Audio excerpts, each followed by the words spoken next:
J'aimerais d'abord vraiment saluer l'initiative ici de cette rencontre. Et quand on voit la salle aujourd'hui, on s'aperçoit que ce qui était derrière même l'organisation, l'esprit de cette rencontre se confirme. C'est que les femmes et les hommes à travers le monde, et en particulier les musulmanes et les musulmans, n'ont pas pris la mesure de ce qui est en train de se passer, sont moins intéressés. On peut mobiliser beaucoup sur des situations qui se passent au Moyen-Orient, qui se passent en Palestine, qui se passent aujourd'hui dans ce qu'on appelle les soulèvements arabes. Mais toute cette réalité-là de ce qui est en train de se passer en Asie, de ce qui est en train de se passer en Birmanie aujourd'hui, est passée un peu par la négligence médiatique et l'oubli médiatique et la négligence internationale. Et ça montre bien où nous en sommes. Ce qui est problématique dans notre engagement humanitaire, c'est que notre engagement humain, humanitaire et politique est très très souvent lié à ce que les médias en font. C'est-à-dire que nous sommes les premières victimes de nos émotions, nous ne sommes pas suffisamment clairs et pas suffisamment connaisseurs des réalités historiques, des réalités et des véritables défis.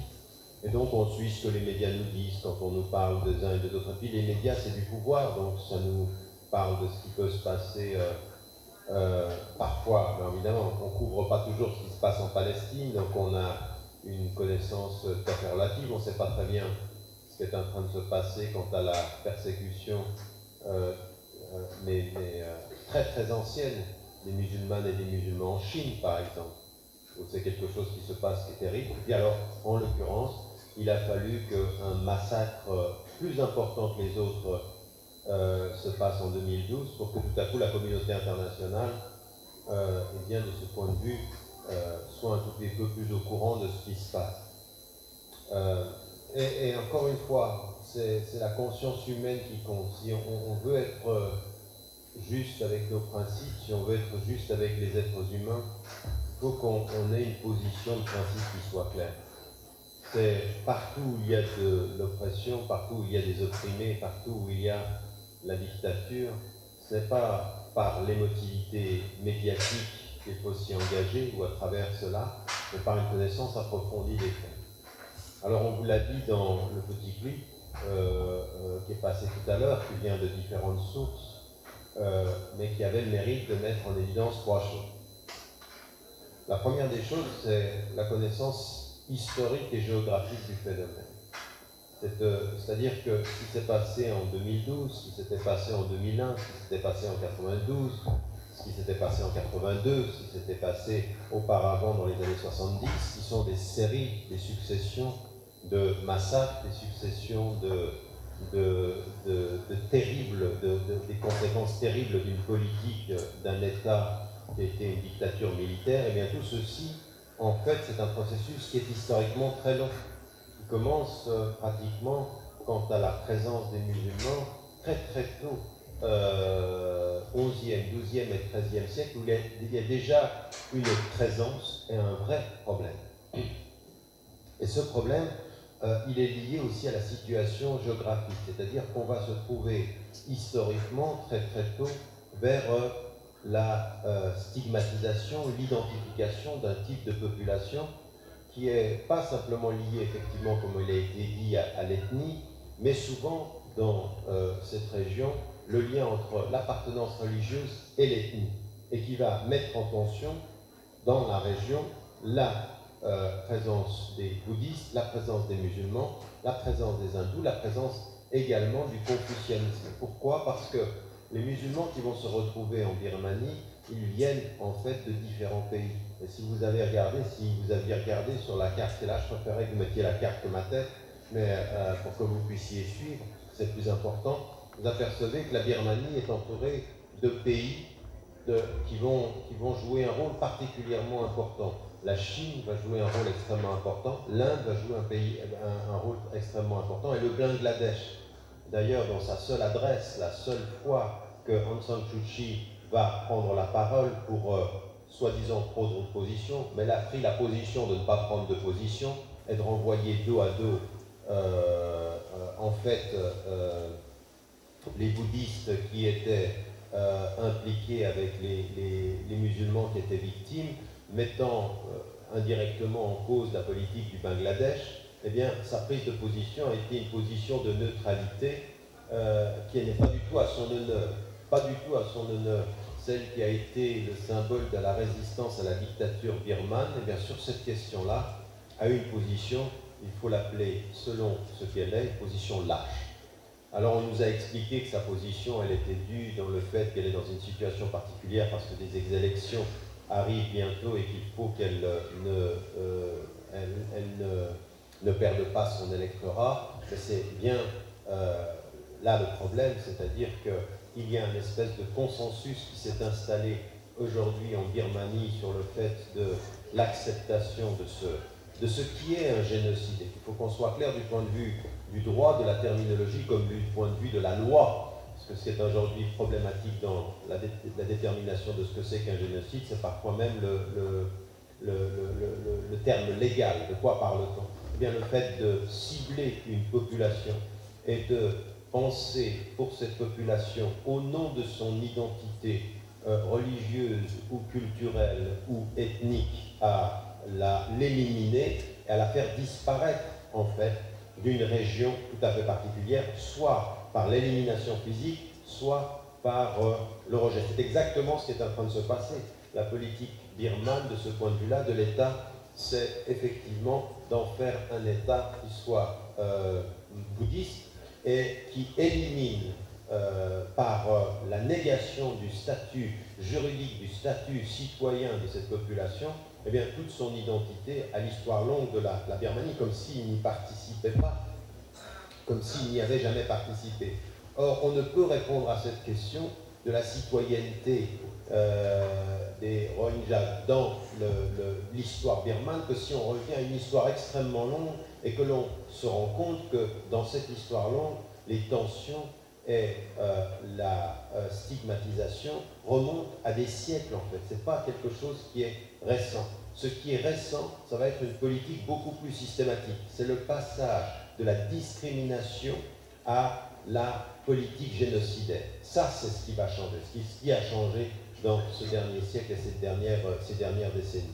Et donc on s'aperçoit que ces musulmans qui sont en Birmanie sont originaires de plusieurs pays alentours, du Bangladesh essentiellement, mais aussi de l'Inde et aussi de la Chine. Et donc cette présence-là, elle va faire l'objet de discrimination, de pression, un peu sur le plan historique, ce qu'on connaît, ce que l'on a connu chez les musulmans du Xinjiang en Chine, c'est-à-dire la stigmatisation systématique et la discrimination. Et pendant les dernières années, et en particulier à partir d'une décision politique, en 82, une décision politique du gouvernement qui en fait retire la citoyenneté. Et là, vous vous apercevez que c'est quelque chose qui est un indice qui est déterminant en Asie, mais qui l'est aussi en Afrique. Il faut bien se rendre compte que ce n'est pas un hasard que tout ceci se passe aujourd'hui dans le monde. C'est-à-dire, à l'ère de la globalisation, la stigmatisation de certaines populations. Écoutez, ce qui nous vient d'Afrique et qui n'était jamais en Afrique, qui est quelque chose qui nous vient d'Asie et qui n'était pas vraiment dans la conscience asiatique profonde. Les sociétés asiatiques, au départ, elles sont pluralistes. Elles ont accepté le caractère pluriel de leurs caractéristiques. Vraiment, en Inde, c'est quelque chose d'extraordinaire. Si vous avez voyagé en Inde, vous apercevez qu'ils n'ont pas ce problème du rapport à la diversité. Ce sont des pressions extérieures et des pressions intérieures, c'est-à-dire des positions d'extrême droite, parfois fascisantes à l'intérieur, et des pressions sur la globalisation. Elles vont avoir le même impact dans des sociétés où on ne connaissait pas ceci.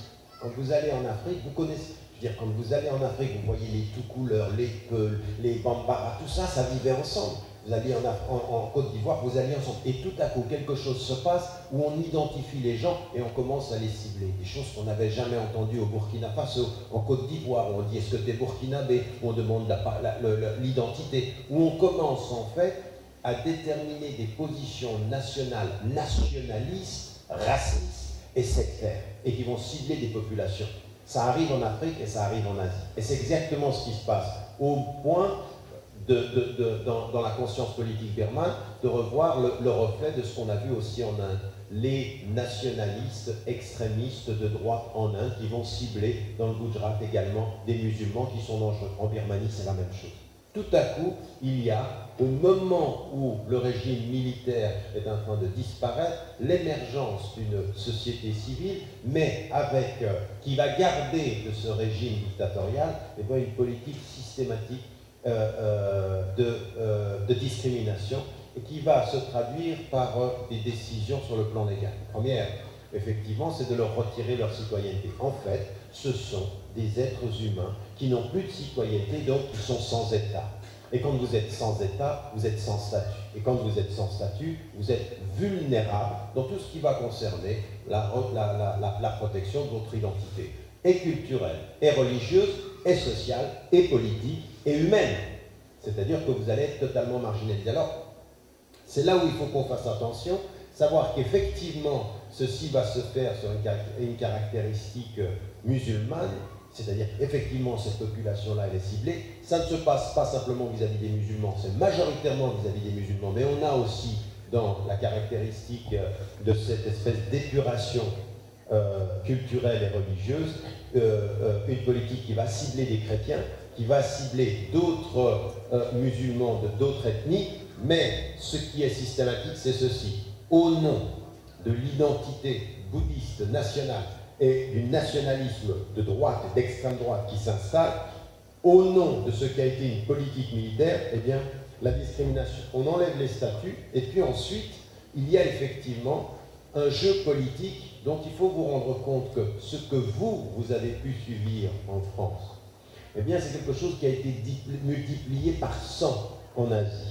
Et ceci, ça va commencer avant le 11 septembre 2001, par rapport à l'utilisation de tout ce qui va être l'extrémisme islamiste, c'est-à-dire le terrorisme.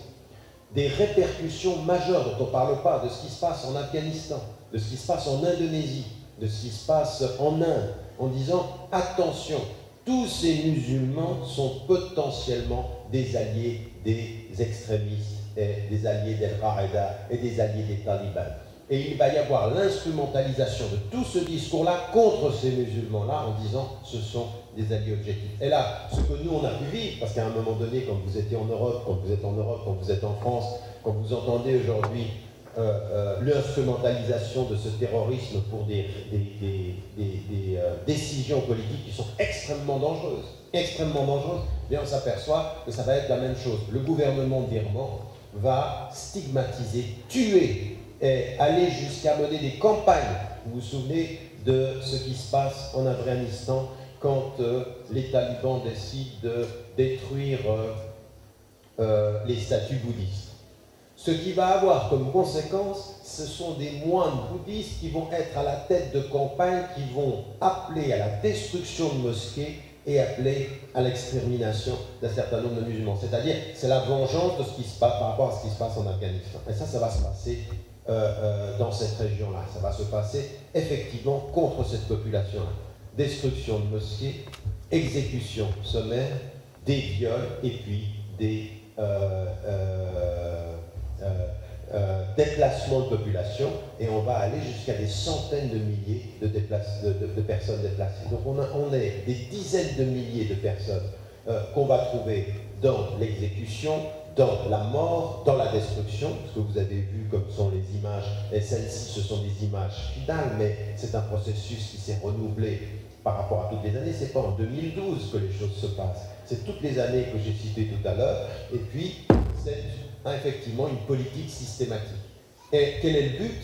C'est de les faire partir. En fait, le but, ce serait que de cette population-là, dont il faut savoir historiquement qu'au XVIIIe siècle et au XIXe siècle, ceux qui sont les commerçants ont un pouvoir économique particulièrement important et que ceci, ça va être jalousé. Et donc, elles vont être ciblées pour ceci, jusqu'à leur enlever tout statut. Et comme vous n'avez plus de statut, vous ne pouvez plus être dans le commerce, vous ne pouvez plus avoir d'institution, plus avoir d'entreprise, plus rien.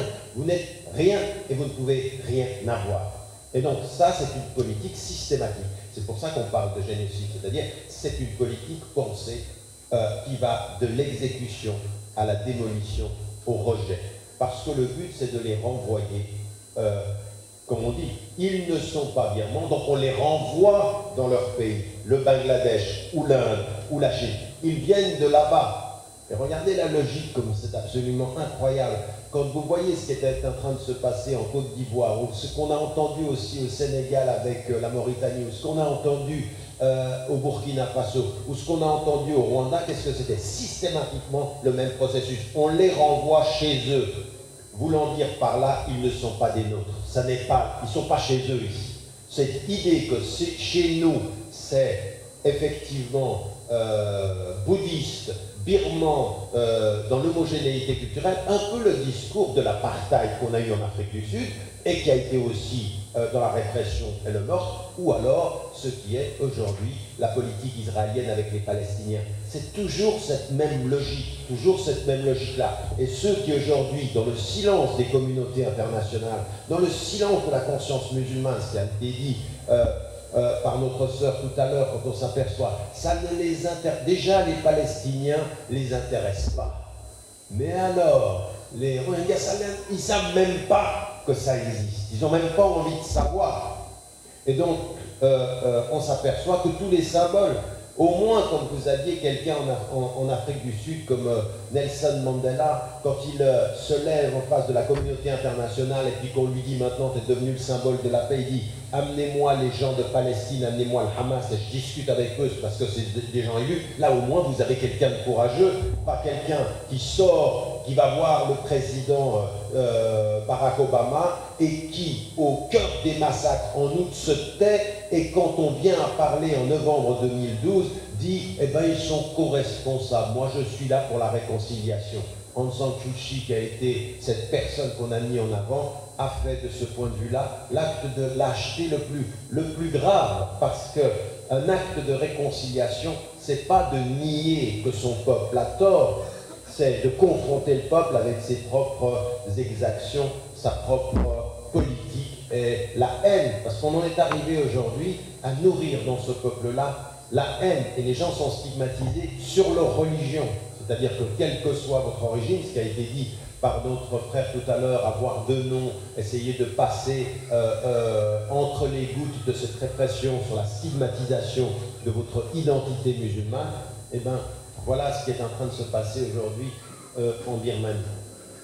Donc, une fois qu'on se rend compte que ce processus-là, historique et géographique, il est central, qu'il y a aujourd'hui des répressions oubliées, qu'il y a, alors encore une fois, on parle, le monde parle de la répression des Tibétains, et elle existe. La répression qu'il y avait au Darfour, et ça existe, de la répression qu'il peut y avoir de certaines populations en Chine, et ça existe. Mais aujourd'hui, systématiquement, ce qui se passe en Chine, et la répression des musulmans là-bas, la répression des musulmans en Birmanie, qui est beaucoup plus importante aujourd'hui que tout ce qui se passe autour, au point que les Nations Unies ont dû aller jusqu'à reconnaître que c'est la population qui, en matière de droit, qui en matière de reconnaissance internationale, qui en matière de politique d'extermination, qui en matière de politique de déplacement, est la plus discriminée au monde.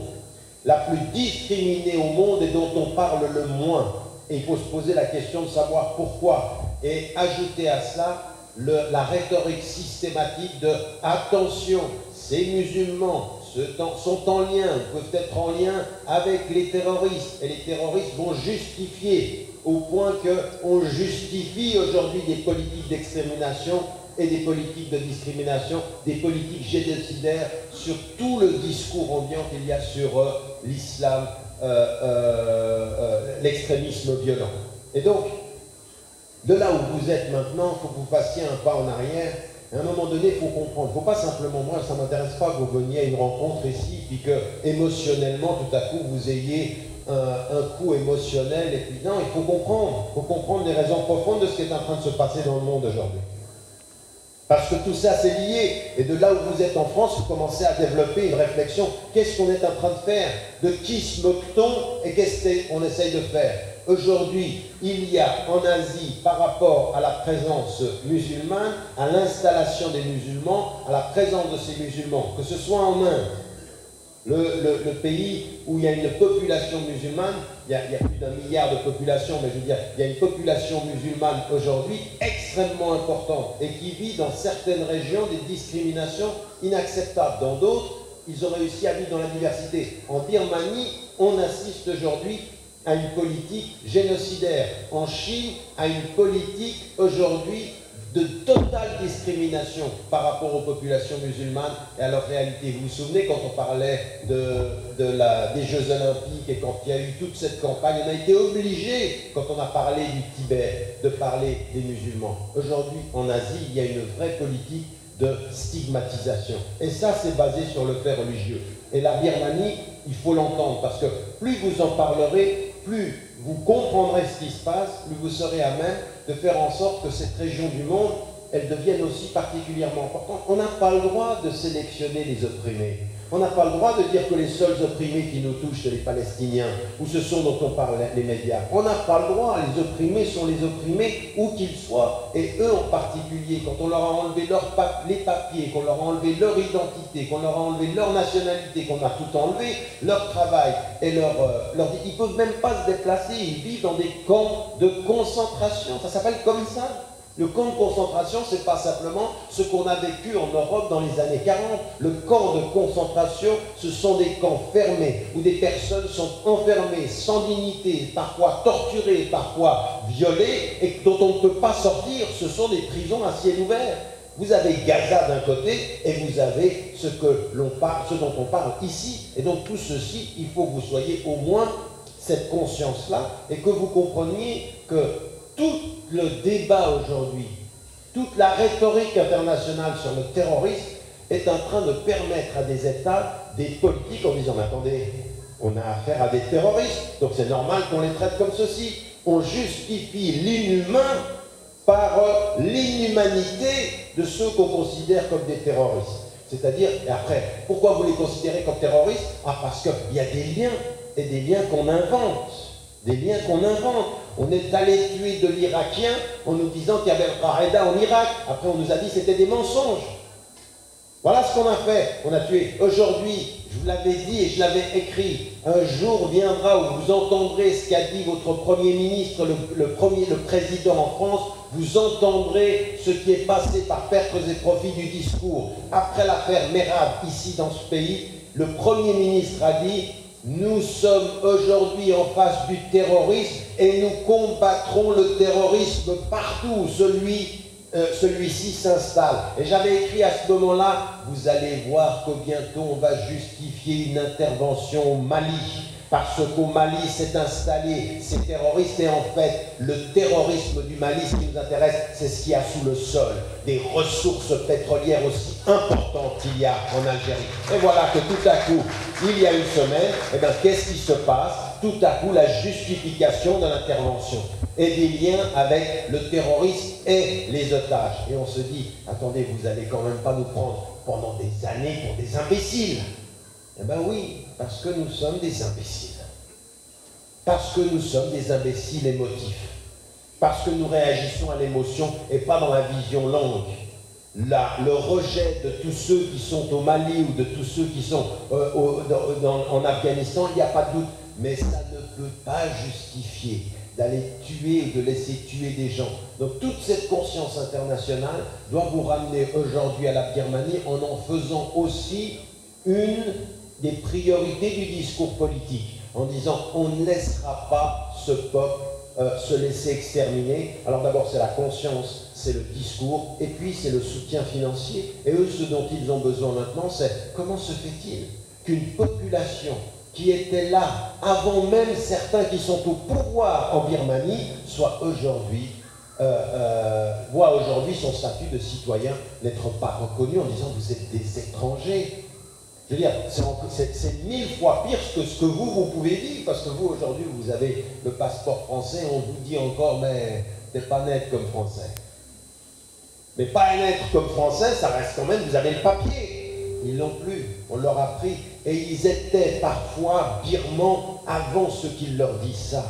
Avant ceux qui leur disent, tu n'as pas le droit d'être ce que tu es, tu n'as pas de statut.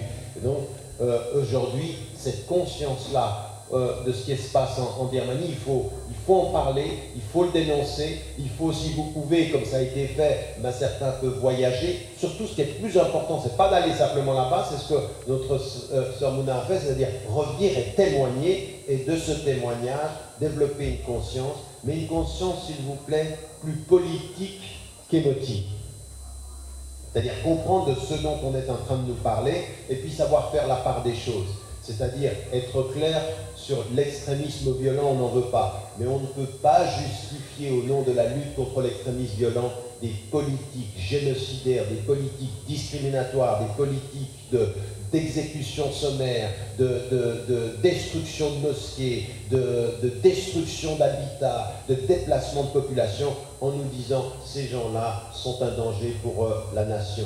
La rhétorique birmane n'est pas acceptable, et le silence des symboles de l'autorité politique, éthique, comme ce qu'on a vu aujourd'hui en Birmanie, eh bien, il faut les confronter en leur disant « on ne vous croira que quand vous serez cohérents ». Nous saluons votre combat contre la dictature birmane, nous condamnons votre silence en face de l'extermination d'une partie de la population birmane. Ça aussi, il faut avoir le courage de le dire, parce qu'être reçu par Barack Obama n'a que, vous savez, les titres donnés par les gouvernements n'ont que la valeur de votre démission contre vos principes. Vous êtes souvent reconnu par un gouvernement quand vous avez compromis vos principes. Vaut mieux ne pas recevoir de titre de gouvernement et rester droit devant son miroir que de recevoir un titre par un gouvernement et être plié devant l'autorité du pouvoir. Ça reste une ligne qui doit être celle du courage et de la détermination. Merci.